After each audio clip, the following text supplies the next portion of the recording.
Hey, what's up, everyone? I'm Samuel. I'm my co-host Stank and Poppy Latte, and you're watching The Loose Cannons. Tonight, we are joined by the pride of Winsboro, Louisiana, an LSU legend for once playing fullback and defensive tackle for an entire season. The 1996 Peach Bowl SEC Defensive MVP, first team All-SEC, former All-American, the 15th overall pick of the 1999 NFL Draft, a Buccaneers legend, two-time Super Bowl champion, and current Monday Night Countdown analyst for ESPN, ladies and gentlemen, Anthony Booger McFarland. What's up, Anthony? What up, dude? How we doing? We got. We've been better, man. We've been better. We've been better, exactly. Boog, you played in that last playoff matchup between the Bucs and the Rams at the NFC Championship game. Bucs Rams, Kurt Warner versus the number one defense in the league. Did you see parallels to this most recent game that we had to battle through? Not really, because our game back in '99 was a defensive struggle, man. I mean, the game was 6-5 until late in the fourth quarter. I mean, you had the number one offense in football against a defense that, people said that was really, really good, but they didn't know how we were going to fare against Kurt Warner and Bruce and Holt and Marshall Faulk. And we took it as a challenge because our game plan was really simple. Like I can still remember every call we made that day. We only had about six plays on defense, but it was the ability to play your defense fundamentally sound, technically sound. So different kind of game back then. This game this past Sunday, man, was an emotional roller coaster. I mean, you had the Rams who came out extremely hard, and the Bucs had to bounce back, and they got turnovers. So different kind of game. In that game, Sapp came out and said that Monty Kiffin made a call at the very end when Ricky caught that touchdown that he called a blitz, and he didn't think he should have called a blitz. Well, this past Sunday, Todd Bowles apparently called a zero blitz against, Cooper Kupp and Stafford, and it kind of resulted in basically the game-sealing play. What did you think of all that, man? It's an odd situation to call a blitz in, especially when, you're 30 seconds from overtime. Our game was different because, again, we were up by one. We were trying to keep them out of field goal range, so it was a different situation. But the bottom line, anytime you are calling plays in the NFL, you got to have everybody in the same page. We used to have a saying, it doesn't matter if we're wrong as long as all 11 are wrong. What happens is when you get 7 people playing one defense and 4 playing another, inevitably you're going to have big plays given up or you're going to make mistakes. So I don't really, I wouldn't have called a blitz, but I don't really have a problem with it. My biggest issue was the fact that it wasn't communicated properly this past Sunday and everybody didn't do their job. You go back to '99, we did our job. It was just a Hall of Fame quarterback making a great throw and a great catch by Ricky Prohl. Mm-hmm. Is there something to? I know Devin White came out and said that they were in the hurry up, and there's a lot of communication that comes in. When you're blitzing, there's a lot of back and forth and a lot of setup that comes into that. As a matter of fact, the Chiefs kind of experienced that when they played us in the regular season last year. We gave them a lot of time. They were able to get the calls in, their checks, figured out who's doing what with their blitzes, and then the Super Bowl, we went into the hurry up. They weren't able to do all that. So Devin did mention, like you said about communication, not being on the same page. But I think, Boog, the bigger of the two was the play before that. Yeah. A 21-yard completion to Cooper Kupp. I think that's what really where SMB fell down. That's what, and there were 10 yards, 12 yards from field goal range at that point. That was the backbreaker, in my opinion. Well, here's the way I look at it. It's amazing how at the most crucial times your flaws will always show. So if you just look at this game this past Sunday and then juxtapose that to the Buccaneers season, a little inconsistent offensively. Really couldn't run the football besides the first 2 plays. Playmakers were kind of suspect in and out. Gronkowski really wasn't a factor. Defensively, our DBs and our coverage struggled, and we weren't able to put as much pressure on the quarterback. Isn't that really a microcosm of the Bucs season? Like, Shaq Barrett, JPP weren't the same 2 guys this year that they were last. Our DBs, which we thought were going to be young and up and coming last year, they played well. This year, they kind of took a step back. But that's kind of the whole season. Like, if you look at the entire season, the game this past Sunday was really just a small portion of what we were the entire season. if you're Buccaneer fans. And so, yeah, it hurts. But I think if you're a Bucs fan and you understand SMB didn't have his best year, I realize he got hurt. Carlton Davis didn't have his best year. He got hurt. Jamal Dean is a little stiff. So regardless of who's playing quarterback for the Bucs next year or who's calling the Bucs defense, Carlton Davis being your best defensive back, he's solid. But everybody else back there, man, they got to get better. Love Whitehead, love Winfield Jr. But if you're looking at SMB and you're looking at Dean, you got to have 3 guys that can cover in this league. And if I had to put some of y'all's money on it, I would say we only have really one. Like, if you really want to be honest with it, we got one solid guy, and SMB regressed this year. Jamal Dean regressed. And that's kind of what happened on Sunday, man. So those guys got to go and get better, and they're still young. There's still plenty of time for them to improve and get better and have a great year next year. But they got to get better on the back end for the defense to continue being what it was a couple years ago. Pass rush, pass coverage all go together. Booger, you brought up pass rush. Why do you think it wasn't the same? We stayed fairly healthy, other than JPP, dealing with the rotator cuff issue. What do you think went wrong this year? I mean, guys just didn't perform, man. I mean, everybody made a big deal. Hey, we're bringing 22 starters back. Yeah, you're bringing 22 players back. You're not bringing the same effectiveness back year in and year out. You got to, because that has to be earned. Nothing is given in this league, man. Just because you show up, nothing's going to be given. And, Shaq Barrett got paid. I'm sure there was a little bit of taking the foot off the gas a little bit.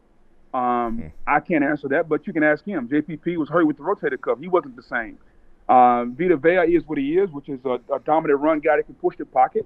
I thought he had a really good year. And Ndamukong Suh has never been a pass rush specialist. So when you play a Todd Bowles defense that's really an odd front, then your outside linebackers have got to be freaking dominant. So I mean, they got to be 12 to 15 sack guys, because that's where you're getting your pass rush from. Mm-hmm. Because your defensive tackles are not going to give it to you.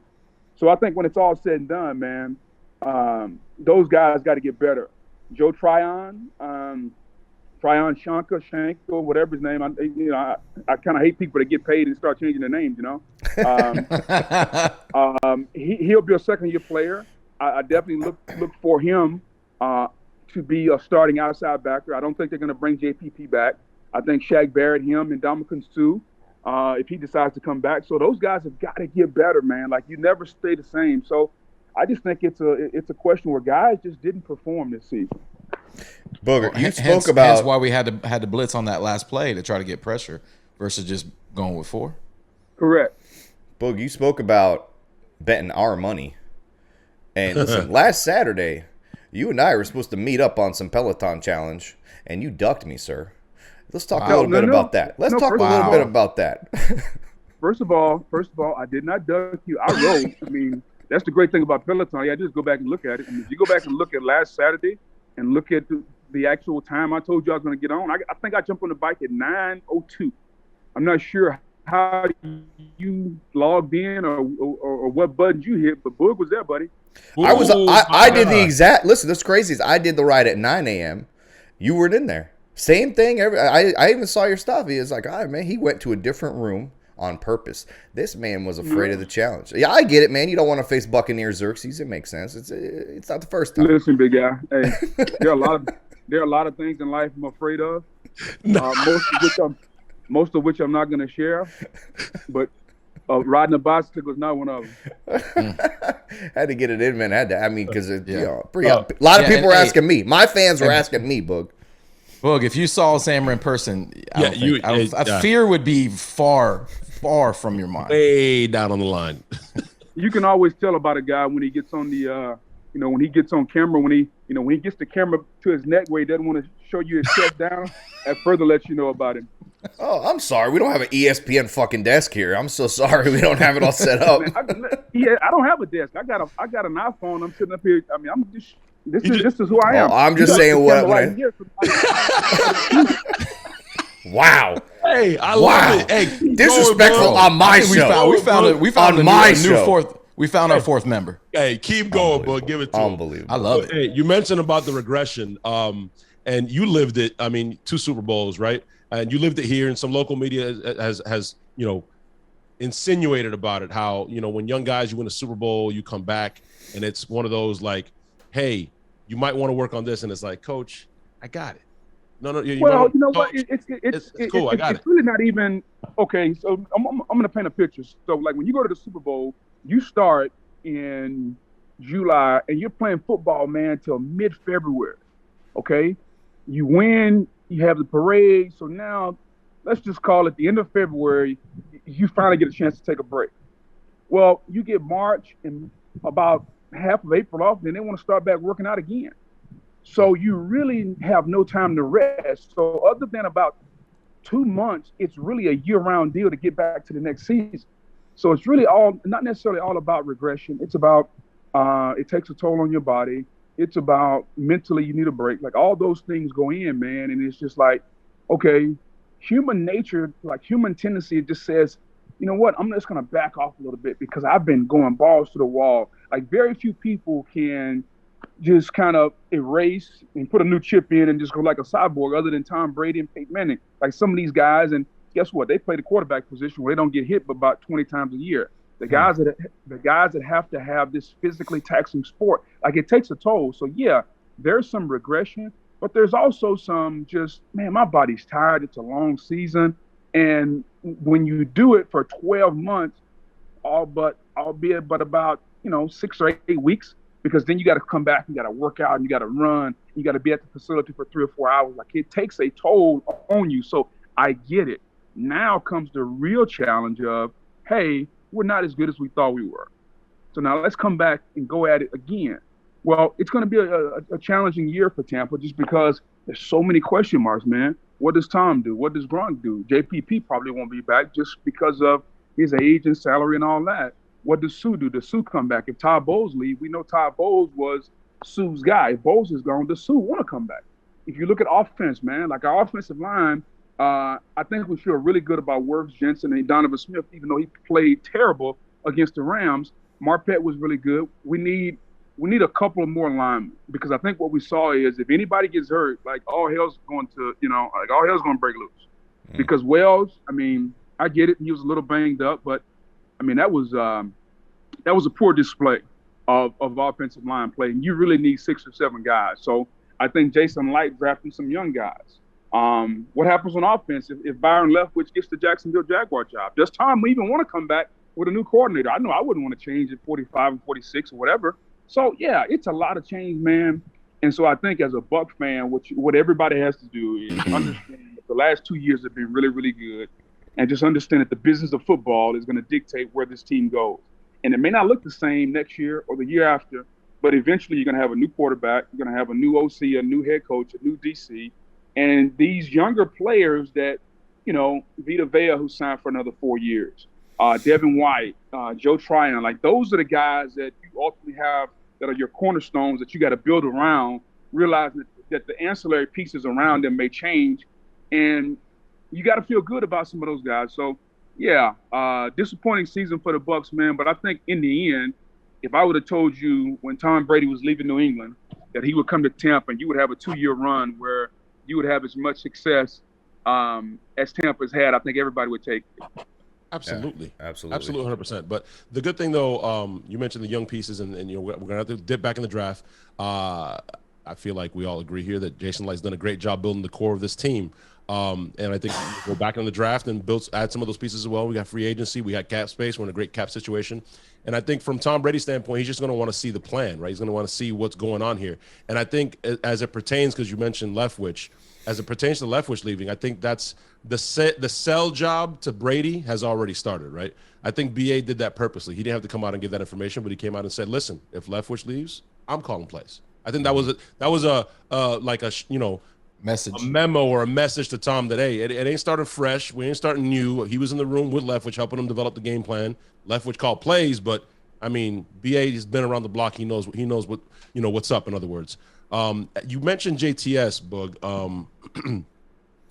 You came in young defensive lineman. Do you think that part of his struggle, because he did show flashes, he did show some athletic ability and ability to pass rush and set the edge. Do you think part of his problem was that they moved him around too much this year? I mean, because they had him playing inside sometimes, outside sometimes, so he didn't get to like really polish and, you know, define a role for a whole year. Nah, man, I think his biggest deal is he's got to get stronger. Like, you can't be a one-trick pony in this league, man. Like, speed and athleticism is cool, man, but like if you look at somebody he's built like let's just say T.J. Watt, who I think is going to win Defensive Player of the Year. T.J. Watt, super athletic, but he's not afraid of the physical hand-to-hand combat. Like, you can't be afraid of that. You got to be able to use your hands. You can't just run around people. And I think if Joe really is super smart, which I think he is, this offseason will be about getting stronger in the weight room, being more physical. Naturally, he'll put on 5 or 10 pounds. He's got enough athletic ability, but you got to be able, man, to step in a phone booth and, you know, be able to deal with like a hippo dude. Like, you got to be able to throw some people around. And when you're able to do that, then it just opens your speed up. But if I know that all you have to worry about is speed, like, you better be exceptional to beat me with that. Like Von Miller. Like, Von Miller is 90% speed at this point in his career, but he can bend like nobody else. Like, he's got a fastball that is still legit. Like, he can bend, and then that sets up everything else. Like, he was running by Donovan Smith, and then the one time he bull rushed him, I thought he was going to flip him over because now I've shown you my speed, now here's my counter. Like, pass rushing is not just I'm going to line up and run around you. Like, you got to have a plan. Like, what's your plan to take a 6'5", 320-pound tackle and get by him? And I think Tryon is going to realize that, A, I got to have a plan. B, I better get stronger. And then I better be able to come up with a game plan each week that's going to be game plan specific to the person I'm going against. He's got an unbelievable future, but if he thinks that he's just going to be able to rely on speed and athletic ability to become the player he's supposed to, it's not going to happen. I've seen a lot of guys 6'5", 250 that can run 4.5. A lot of them.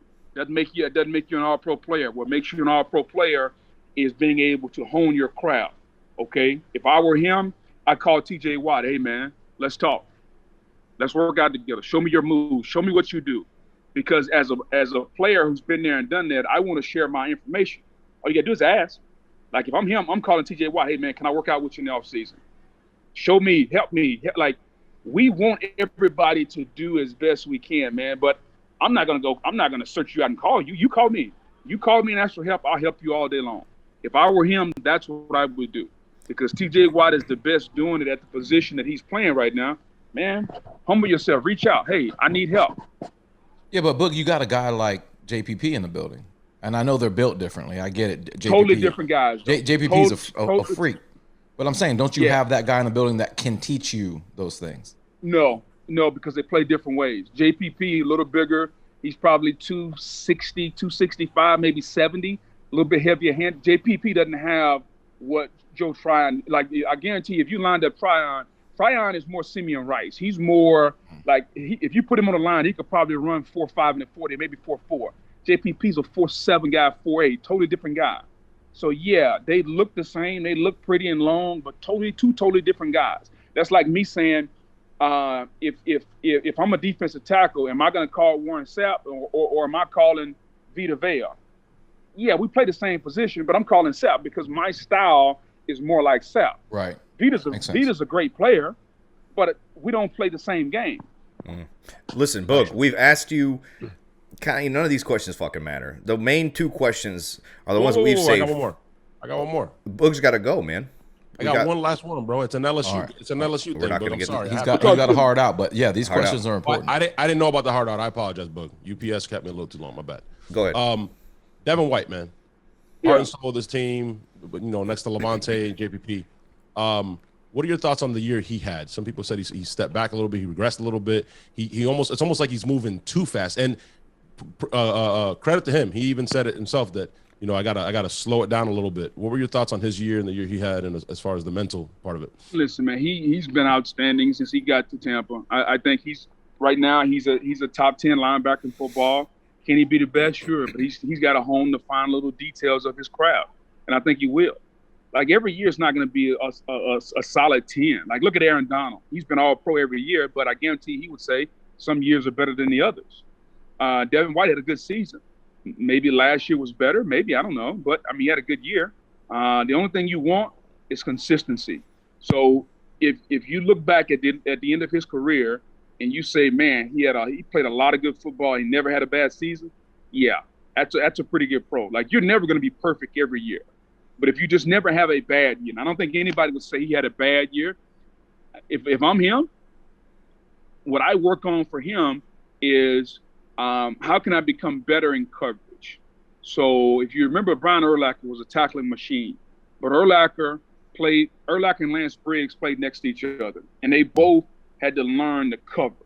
And covering is not just about covering dirt. It's about understanding your position in the zone, understanding how to play man coverage, understanding where your leverage is at, understanding where your help is. I know him and Levante both talked to Derrick Brooks. Derrick Brooks was a tackling machine, but he's also one of the best coverage linebackers we've ever seen. And so those two guys have to continue to get better in coverage, and they will, because that's going to take their game and the defense's game to the next level.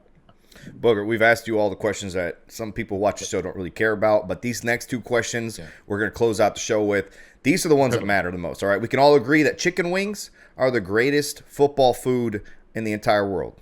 We're good with that, right? We agree there. Now, very important question. Are you going bone dry, or are you going soaking wet with sauce? No, man, I don't need sauce, man. Listen, sauce is – Booger. All sauce does – sauce camouflages the ability of the person that cooked the food. That's all sauce does. I agree. So find any food, steak, barbecue, chicken wings, whatever it is. Yep. If you got to put sauce and ketchup on everything to make it taste good, you know what that means? That means that whoever cooked it didn't know what the hell they were doing. Would you say, Booger, that the people who put sauce on the wings, they're just fake? They're just fake people. Wow, they're faking. That's too far. No. Yeah, those people that put sauce on the wings and also call chicken tenders boneless wings. Yeah. They're not boneless wings. Thank you. They're fucking chicken nuggets. Bug, if you were next to me right now, I'd hug you, bro. I'd give you the biggest man hug you ever seen. Yeah, I mean, COVID may stop that, but I I'm good, bro. Trust me. Yeah, especially this guy, Boog. This guy walked around LA barefoot, so you don't want to hug him. Bro, you got to test your immune system. Last question, and the more important one. And by the way, fuck you, Stank, because you know my wings stand up. I'm Dominican. I know how to season shit. Thank you. Don't come at me, bro. Ain't no white people food here. Come on. If you're having these wings, and I'm pretty sure I know the answer based off the first answer, but if you're having these chicken wings, are you dipping them in blue cheese or ranch? I hate both of those, man. Blue cheese and ranch. Listen, you're a purist. A purist to deal 300 pounds.